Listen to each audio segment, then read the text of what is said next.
alaikum wa rahmatullah. 'Yan uwa barkamu da sake saduwa da ku a cikin wani sabon bidiyo, wanda a cikin wannan bidiyon zan nuna mana wata sabuwar kasuwa online wadda za ka iya siyan komai daga dukkanin inda kake a duniya, kuma a nan garin Kano take.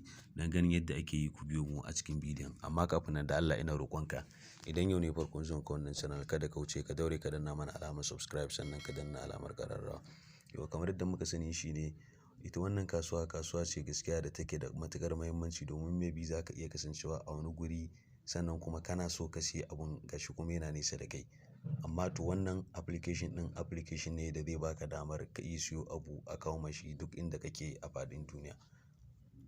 Kuma wannan application ɗin, babban abin da zai burge ku shine wannan ɗan uwa ne wanda muka sani a YouTube, wato Mubaraki TV.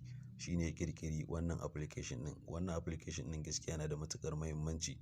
Na haka idan kana amfani da Android da ko iPhone, za ka zo inda aka rubuta, sai ka danna nan misali na Android, sai ka je ka ɗauko shi. Bayan ka je ka ɗauko wannan application ɗin, za ka buɗe shi a cikin wayarka. Yauwa kamar yadda kuke gani. Bayan ka riga ka ɗauko wannan application ɗin, za ka zo ka sauke, ka duba ka ga irin abubuwan da suke a ciki domin ka zaɓi abin da kake so ka siya. Za ka shiga nan misali, ka zo ka shiga category. Kun gani gashi nan, idan misali waya kake buƙata, gashi nan za ku ga wayoyi kala kala. Gashi nan, gashi nan, gashi nan. In kana so ka siya, gashi nan za ka ga kuɗinta, gashi nan yadda za ka yi review, da yadda za ka sa ka biyu detail da komai da komai, gashi nan.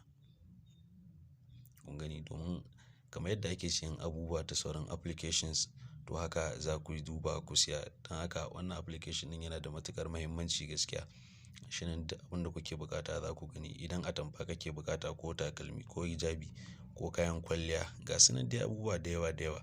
Nan kuma gashi nan inda za ka ƙirƙiri account ne domin kana siye kana siyarwa tare da su. Ka cike detail ɗinka da duk wani abu da kake buƙata. Kun gani gashi nan komai yana juyawa. Kun gani gasu nan.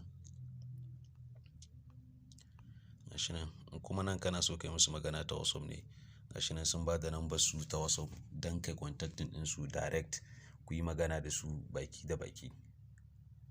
Kun gani, don haka wannan application ɗin gaskiya 'yan uwa mu yi ƙoƙari mu yi register da shi, domin application ne da zai taimaka ma ka siyi duk abin da kake so ka siya online ba tare da ka sha wahala ba.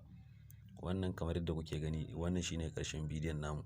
Amma da Allah kada ku manta, idan ya burge ku, ku danna masa alamar like, sannan ku yi sharing ɗinsa.